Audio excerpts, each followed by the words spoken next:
జగన్ రెడ్డి ఎంత criminal brain, ఎంత క్రిమినల్గా ఆలోచిస్తాడు అంటానికి ఇవాళ ఒక వైసీపీ నాయకుడు నాకు ఫోన్ చేసి జగన్మోహన్ రెడ్డి పన్నుతున్న కుట్రల గురించి చెప్తుంటే నాకు మైండ్ బాగులైపోయింది.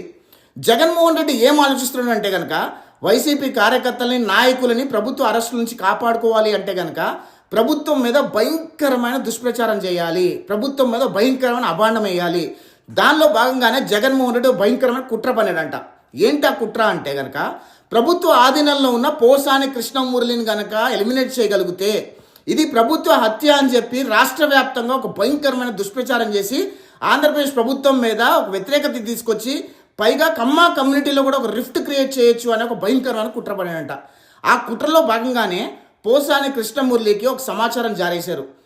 నీకు హెల్త్ బాగాలేదని చెప్పి నటిస్తే నీ హాస్పిటల్లో చేరుస్తారు అని చెప్పి ఒక సమాచారం జారేస్తే పోసాని కృష్ణమురళిని నటించి హాస్పిటల్లో చేరాడు.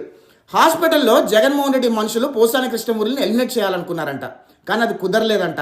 ఖచ్చితంగా జైల్లో పోసాని కృష్ణమురళిని ఎలిమినేట్ చేసే ప్రయత్నం జరుగుతుంది అని చెప్పి ఆ వైసీపీ నాయకుడు నాకు చెప్తుంటే నాకు ఏమనాలో అర్థం కాల. అంటే Jaganmohan Reddy mind set, criminal thoughts ఎంత భయంకరంగా ఉంటాయో ఒకసారి ఆలోచన చేయండి. అంటే జగన్మోహన్ రెడ్డి పోసాని కృష్ణమురళిని ఎలిమినేట్ చేయించి దాన్ని ప్రభుత్వం మీద వేసేసి ప్రభుత్వ హత్యగా చిత్రీకరించి ప్రభుత్వం మీద దుమ్ము పోయాలని అనుకున్నాడు. అంటే ఎంత క్రిమినల్ పైన ఒక్కసారి ఆలోచన చేయండి.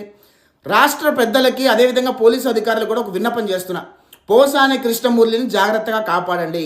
పోసాని కృష్ణమురళిని ఎలిమినేట్ చేసే ప్రయత్నం జగన్మోహన్ రెడ్డి మనుషులు చేస్తున్నారు. పోసాని కృష్ణమురళిని ఎలిమినేట్ చేసి ఆ హత్య ప్రభుత్వ హత్యగా చిత్రీకరించి కమ్మ సామాజిక వర్గంలో ఒక రిఫ్ట్ క్రియేట్ చేసే ప్రయత్నానికి కుట్రలు జరుగుతున్నాయనే విషయం మీ దృష్టి తీసుకొచ్చే ప్రయత్నం చేస్తున్నా. దయచేసి ప్రభుత్వ పెద్దలు, పోలీసు అధికారులు అప్రమత్తంగా ఉండాలి అని చెప్పి నేను మనవి చేసుకుంటున్నా. జై హింద్.